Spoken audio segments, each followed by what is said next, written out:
Hola, buenas tardes a todos. Muchas gracias por la invitación a José Luis. Bueno, desearle nuestros mejores éxitos en este ciclo de ciencia ficción, porque creo que es una forma de comunicación bastante acertada para acercarse al mundo de la ciencia. En mi caso, lo que compite con José Luis fue conversar sobre las investigaciones, pero en el campo de la comunicación. Las investigaciones en comunicación, preguntándonos por qué si las investigaciones en comunicación han tenido y tienen tanta incidencia en la vida social, se hace tan poca promoción de las mismas. Entonces vamos a partir de una premisa: la ciencia y la tecnología son fundamentales para el desarrollo y también son para la protección de los avances en esta área mediante la comunicación pública de la ciencia y la tecnología de revistas especializadas. Entonces hay muy poca comunicación de lo que se hace en el campo de investigación de la comunicación hacia el resto de la sociedad. En el caso de las universidades tienen una gran responsabilidad porque son lo que se denomina el locus, el lugar donde se produce la mayor parte de la ciencia en el caso de Venezuela. Y lo que pasa es que esa ciencia que se hace en las universidades no trasciende. De la comunicación también han sido fuente de conocimiento de la sociedad, como las distintas representaciones sociales, todos los estudios de representaciones sociales, el lenguaje de los medios, quiénes son los diferentes actores sociales que en determinado momento tienen impacto, los temas que le interesan a la sociedad en determinado momento y el tratamiento que le dan los medios a esos temas. Desde el punto de vista histórico, las investigaciones en comunicación han permitido que la gente conozca cómo han nacido los medios, su evolución, su relación con las demás instituciones sociales y su protagonismo en el devenir de las sociedades. También por la investigación de la comunicación se conocen algunos mecanismos sobre la formación de la opinión pública y las distintas explicaciones que se dan sobre este fenómeno de interés general. La parte estética, en el campo de la estética predominante y la incidencia de los medios en este fenómeno. Imagínense todo lo que tiene que ver con modas, con usos sociales de distintos aspectos. En lo comunicacional propiamente dicho, las investigaciones en comunicación han permitido conocer mejor aspectos relacionados con los mensajes que transmiten los medios, la estructura de esos mensajes, el alcance y el impacto social de todos y cada uno de los medios de comunicación. Estas investigaciones también han contribuido con los estudios de género, los estudios sobre cómo los medios tratan a algunas minorías y han incidido positivamente en el cambio del discurso social sobre género, minorías y grupos tradicionalmente discriminados. Igualmente han permitido que se conozca cómo es el consumo cultural y cómo suceden los procesos de mediación. Vamos a seguir con este inventario, pero no les resulte aburrido, es solamente una pequeña parte de todo. Vamos a decir, categorizamos todos los estudios que se han hecho en comunicación. Han descrito el impacto de la televisión en la educación, en las relaciones familiares y sociales, en la cultura científica y tecnológica, en la vida cotidiana, en los hábitos de la gente, en sus opiniones, actitudes y conductas. Los estudios de comunicación también nos han permitido conocer la manera en que la propia comunicación puede ser una herramienta para el desarrollo político, social, económico y cultural de la población. Han puesto sobre el tapete estos estudios el cambio radical en el esquema de comunicación tradicional con el surgimiento de nuevos medios, de las tecnologías de la información, con el surgimiento de nuevos emisores, el empoderamiento de grupos tradicionalmente receptores y no productores de mensajes. Y así también se han puesto sobre el tapete las implicaciones éticas del uso de las tecnologías de la comunicación, los excluidos y los incluidos ahora, ¿no? Gracias a esta tecnología. Los estudios sobre comunicación en salud, ambiente, economía, literatura, ciencia y tecnología, por citar solo algunas especialidades, han permitido una mejor comprensión de estos temas a nivel de tratamiento informativo. O sea, estudiando cómo, por ejemplo, periodismo económico, ahora los que se dedican a eso saben cómo manejar mejor estos temas y no digamos periodismo científico. Se ha provocado de esta manera un impacto en la manera en que los medios presentan estos temas de diario periodístico como material de opinión, etc. En la esfera política también la comunicación ha tenido impacto, que se puede ver en la evolución de la propaganda, en el manejo de la opinión pública, en la difusión de las ideologías, en la gobernanza, en el diseño de políticas públicas de comunicación y en la visibilización del concepto de ciudadano y usuario de los medios sobre el concepto anterior de receptor o de masa. También en la esfera política, los estudios de comunicación han permitido conocer el impacto real de las tecnologías de la información y la comunicación y las posibilidades que brindan las redes de comunicación, ¿no? Y en el surgimiento de una nueva era, de una nueva cultura, de unos nuevos medios, de un modo distinto de relacionarse con el entorno inmediato y con las personas distantes. Los estudios de comunicación han caracterizado el papel de los medios de información y comunicación como actores políticos nacionales y transnacionales y han puesto en el tapete la discusión pública sobre la legitimidad de las actuaciones, bien sea cuando se busca una hegemonía comunicacional al servicio de un gobierno o cuando se colocan intereses políticos y económicos de grupos particulares por encima del servicio público. Es decir, lo que pasa en los medios se discute a través de estas investigaciones en comunicación. Las investigaciones en comunicación, seguimos, ofrecen productos indispensables en la política moderna, como son las encuestas electorales, imagínense ustedes. Permiten conocer el estado de la libertad de expresión y de comunicación de la sociedad venezolana, la sociedad en general. Y estas investigaciones han servido de sustento para la legislación en medios y tecnologías de la información.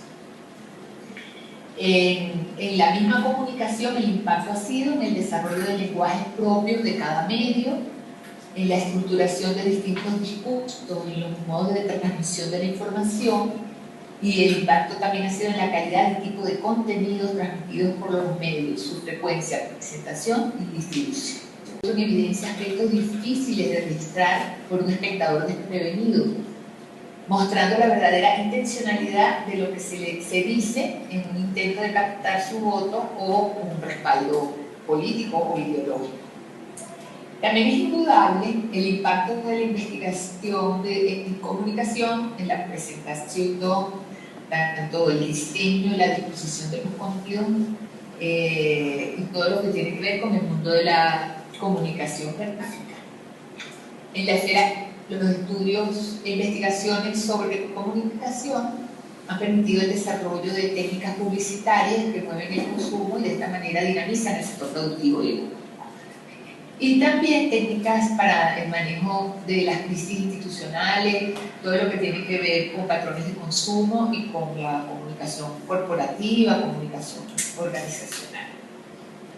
Ahora conocemos mejor los efectos de los medios y de los mensajes. Se han desarrollado tipo como la comunicación para el desarrollo, la comunicación intercultural, y se han realizado grandes aportes en la caracterización y comprensión de las manifestaciones surgidas de las mismas necesidades de las colectividades, como es la comunicación alternativa y comunitaria. Esto se ve más en la vida social, pero en lo propiamente teórico, las investigaciones en comunicación han permitido que se desarrollaran modelos desde distintas posiciones ideológicas y conceptuales sobre el mismo fenómeno comunicativo. Cuando vemos lo que es la teoría de la comunicación, vemos que no es posible si no hubiera habido investigación de comunicación. Quiero aquí hacer una pausa para reflexionar sobre la vinculación de algunos estudios de efectos en los medios, como la teoría de la aguja hipodérmica, muy tradicional, ¿no? que aunque fueron superados estos estudios en investigaciones posteriores, quedaron como una noción consolidada en el acervo cultural colectivo, en especial cuando se quiere explicar alguna conducta violenta o los efectos de la propaganda política en el éxito electoral. Aunque la teoría de la aguja hipodérmica fue superada en los estudios de las teorías de la comunicación, todavía hay gente que sigue hablando de efectos de la comunicación como que si eso fuera una causa-consecuencia directa sin tomar en cuenta otros factores que intervienen en los procesos de comunicación. Ahora la pregunta es, ¿dónde está la divulgación de los tan ricos y variados resultados de las investigaciones sobre los efectos de los medios? ¿Hasta cuándo callarán los estudiosos mientras los curiosos dan discursos sobre lo que no saben? ¿Acaso la búsqueda del conocimiento no implica la divulgación del mismo? Me sigo preguntando cuál de los temas de investigación en comunicación no compete directamente a los problemas centrales de la sociedad actual, vale decir, de los seres humanos que conformamos este país y más allá, esta sociedad del siglo XXI. Sin embargo, ¿cuántos resultados de estas investigaciones nos trascienden desde los ámbitos académicos? ¿Por cuáles vías? ¿De qué maneras? Dijo Guillermo, o el investigador mexicano Guillermo Orozco Gómez, lo escribió en la revista Comunicación número 151, en un artículo titulado Espectadores, audiencias y usuarios, múltiples maneras de estar en lo comunicativo. Orozco, todos coincidimos en que esta es la era de la comunicación. Coincidimos también en que estamos en presencia de un nuevo tipo de sociedad. Y los medios de comunicación han jugado y siguen jugando gran influencia en la emergencia y extensión de esta nueva sociedad en la que vivimos. Entonces, si acordamos que, ya, fin de la cita, si acordamos que estamos en la era de la comunicación, también deberíamos coincidir en la necesidad de comprensión de esta época a través de la reflexión, la investigación y la divulgación de estos estudios hacia toda la sociedad. Ustedes como estudiantes universitarios en investigaciones de comunicación, creo que deben tener esto muy pendiente, las cosas que produzcan valera. Y quiero conectar esta reflexión sobre lo que va a hablar ahora mi colega como profesora, Alejandra Melfo, que es una divulgadora y una comunicadora de la física. Cuando hablamos de investigaciones de la comunicación, también puede funcionar el mismo razonamiento hacia la comunicación de temas como la física, ¿no? Que pocas noticias vemos en los medios sobre todas las cosas que se hacen en este ámbito. ¿Por qué, por ejemplo, escribir, hacer noticias, divulgar física? Bueno, yo voy a darle 3 razones y las demás se las dará la profesora Alejandra.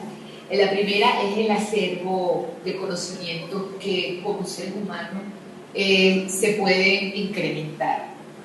La segunda sería satisfacer la curiosidad sobre el universo, una curiosidad que tiene desde los más pequeños hasta los más viejos, desde la gente que ha estudiado hasta la que nunca en su vida ha podido pasar por una escuela. Y hay otra razón que para mí es muy importante, que es el despertar de las vocaciones científicas. Si las nuevas generaciones no saben qué se hace en la investigación de la física, si no se encantan, si no se admiran de las cosas que pasan en el universo y que las sabemos a través de los investigadores en estas áreas, pues pocos querrán decir, cuando sea grande voy a ser físico. Voy a tratar, bueno, después de esa prolijísima exposición que les hizo Argelia, pues seguramente la mía no va a ser así porque no soy un comunicador social. Y lo que voy a tratar de hacer es transmitirles algunas reflexiones, tanto sobre la película como sobre lo que quiere decir para un científico y para la ciencia el cine de ciencia ficción, porque sí quiere decir algo. Y fíjense que hay una cosa muy importante que dijo Argelia. Ella les habló de la comunicación de la ciencia, de la capacidad que los científicos tenemos o no de transmitir los conocimientos que hemos acumulado en otra forma distinta al que luego se las damos a ustedes. Entonces no siempre es fácil conseguir esa comunicación. El cine puede ser un tremendo vehículo, tanto para transmitir el conocimiento científico en sí, como para mucho más todavía para establecer unas vocaciones en la gente que lo está mirando, para producir un entusiasmo, para ser un vehículo óptimo para una de las principales razones por las que uno hace ciencia, que es porque le gusta hacer. Porque a la gente le hace bien escuchar hablar de ADN, de espacio-tiempos deformados y cosas así. A la curiosidad humana eso le hace bien. Nosotros somos más seres humanos cuando trascendemos el cotidiano, y el cine nos puede ayudar también a hacer eso. Entonces, esta película en particular que ustedes van a ver ahora, Interstellar, es especialmente buena para hablar de estas cosas, porque esto no es solamente una película de ciencia ficción, en el sentido de que vamos a colocarnos entonces en una situación que se salga de lo cotidiano, muy rara, y vamos a poner a la gente a tener aventuras allí, sino que esta película además tiene como centro los científicos. El problema de esta película es resolver un problema científico. Ese es el guión. Si ustedes toman, no es como por ejemplo que ustedes toman el Parque Jurásico, donde alguien, un científico malvado, puso ahí un dinosaurio, y el problema de ustedes es capaz de hacer los dinosaurios. El problema de esta película, los científicos son protagonistas y los científicos son los héroes del día. Y es la ciencia, es resolver un problema de lo que se trata esta película. Yo no les voy a hablar mucho de la película, porque si no la han visto, imagínense si les he hecho todo el cuento. Yo quería hablarles esencialmente de 4 aspectos. Primero, una película de ciencia ficción, igual que un libro de ciencia ficción, es otra manera de tener una aventura. La ciencia como aventura. En segundo lugar, la ciencia que yo hubiera podido tener las mismas aventuras, y lo estoy haciendo con una especie de respaldo científico, que es una cosa muy distinta. Les permite, bueno, ya les voy a hablar de eso. En segundo lugar, entonces, la ciencia y no la magia. Conectado con eso está el centro de una película que trata sobre un tema científico, que es la fidelidad a la ciencia de la que está hablando. No, la pregunta no es si exagero la ciencia, la pregunta es cuánto la exagero, porque siempre se va a exagerar. Y un aspecto que me interesa a mí mucho y que en esta película lo van a ver, es la representación en el cine, para la gente que no es científico, del trabajo de uno del científico. Yo, no sé si José Luis lo ha dicho, pero yo soy físico de la UNA y he trabajado con los objetos de lo que se ve en esta película.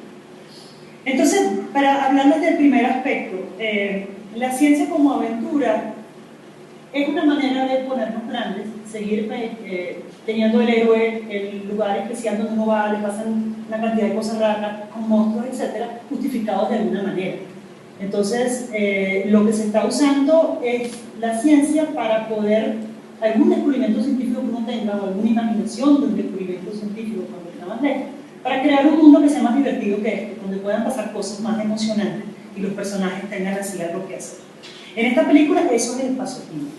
Yo les prometí que les iba a hablar del espacio-tiempo, no lo voy a hacer mucho porque necesito más tiempo y necesito también un poco de ayuda audiovisual para hablarles del aspecto científico de lo que se trata de la película. Pero cuando uno le dice el espacio-tiempo, enseguida no le encanta. Mi experiencia es que si uno va a dar una charla sobre el espacio-tiempo, eso se llena de autor. Impresionante, porque el concepto de espacio y el concepto de tiempo que todos tenemos es, si a uno se lo deforman, si le dicen a uno hay otro mundo distinto, hay otra manera de percibir el espacio y el tiempo, eso golpea en alguna parte del cerebro que nos gusta mucho. Entonces esas son cosas emocionantes. Por otro lado, en esta película se está hablando de viajes espaciales, entonces imagínense qué chévere. Vamos a tener algún héroe que va para tierras lejanas donde hay cosas desconocidas, monstruos, el mismo tema de toda la vida, pero ahora justificado con algún ambiente científico. Eso inmediatamente hace que, primero, uno trata, el primer problema que hay ahí para un científico, que a veces uno ya le echa para cuando entró al cine, es que entonces se trata de a pesar de que uno está tratando con temas tan ajenos, uno lo lleva inmediatamente al cotidiano. Entonces, se necesita hacer un viaje interestelar. Un viaje interestelar es muy distinto de agarrar un barco y ir para otro continente donde hay otro rey distinto, hay que salvar a la princesa.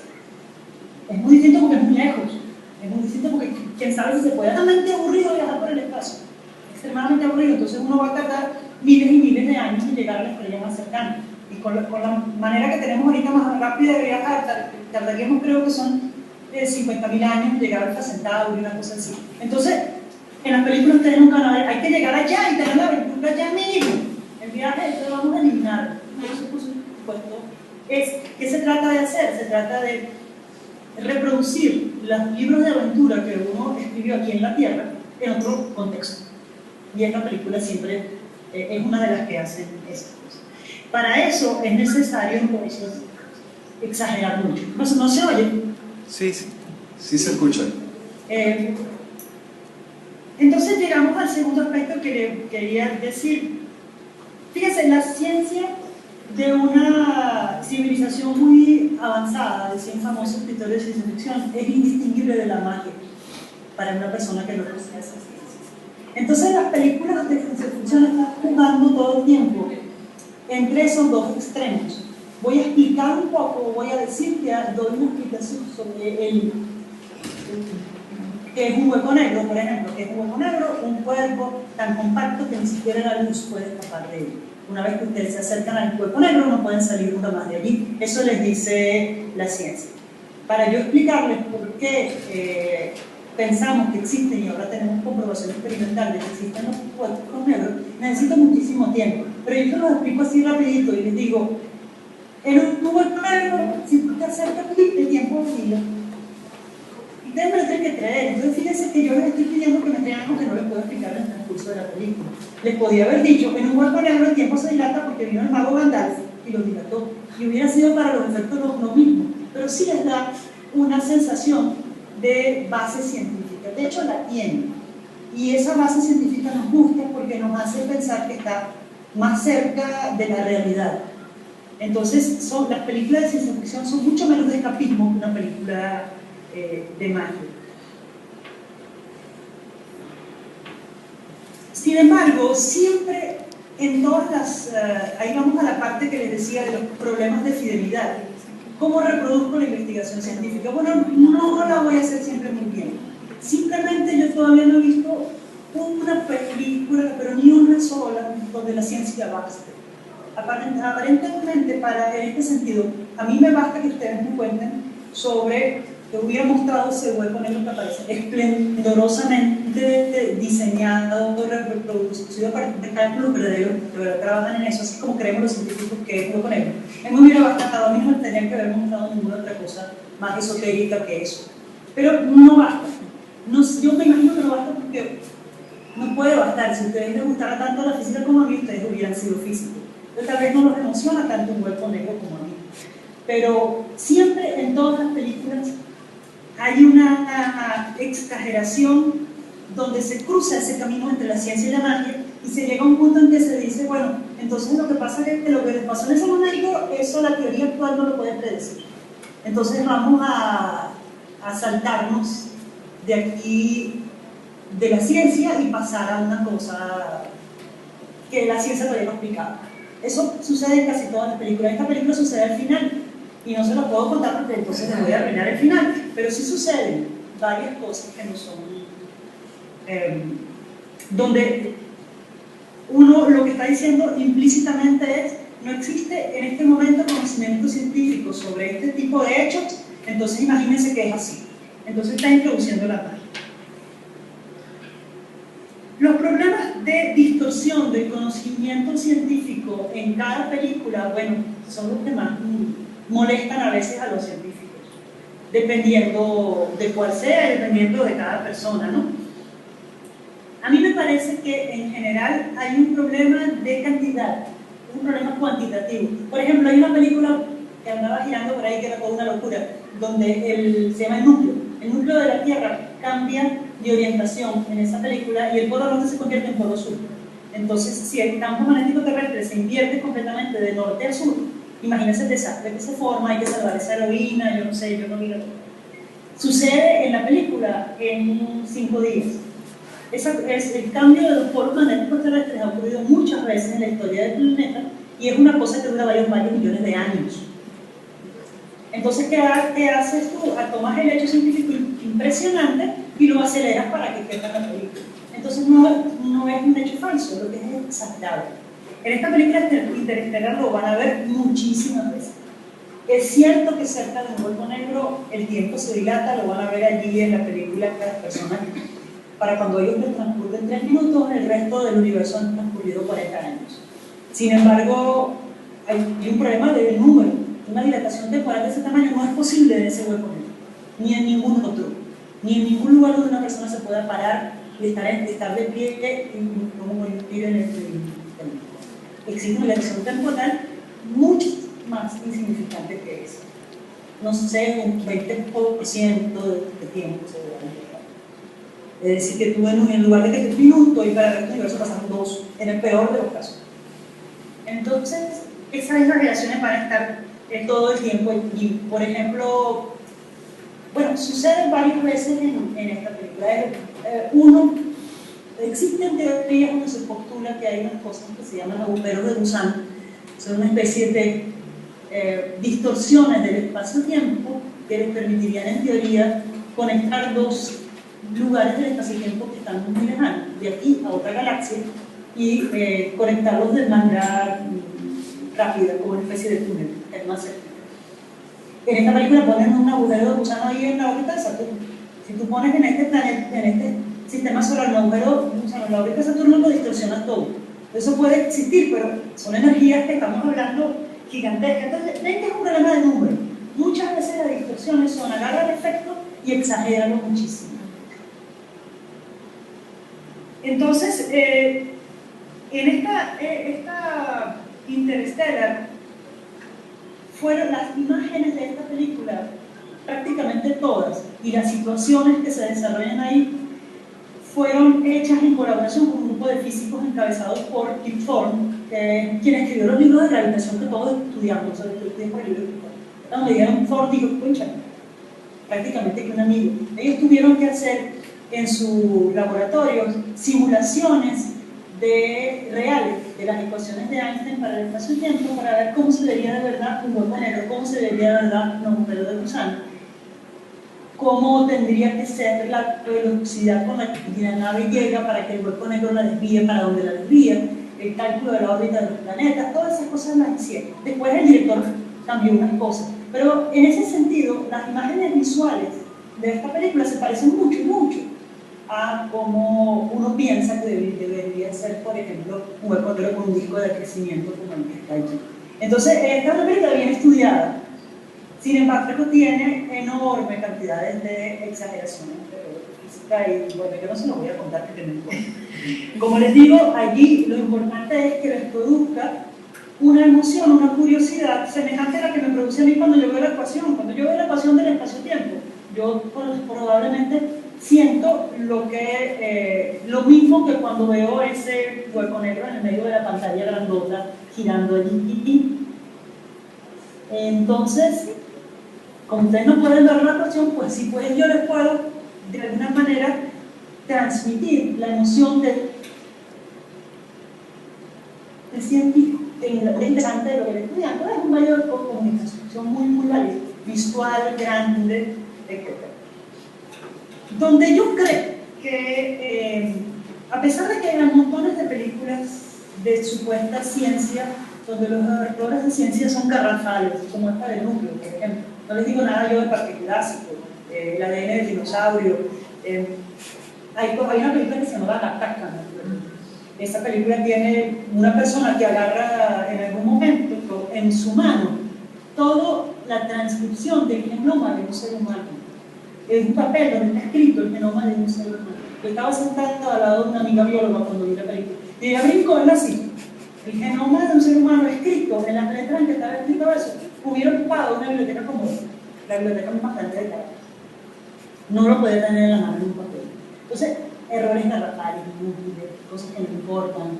A veces la gente no toma mucho cuidado. Pero lo que yo he visto más constante en todas las películas de ciencia ficción, y nadie habla de eso, es una representación del científico que está muy caduca.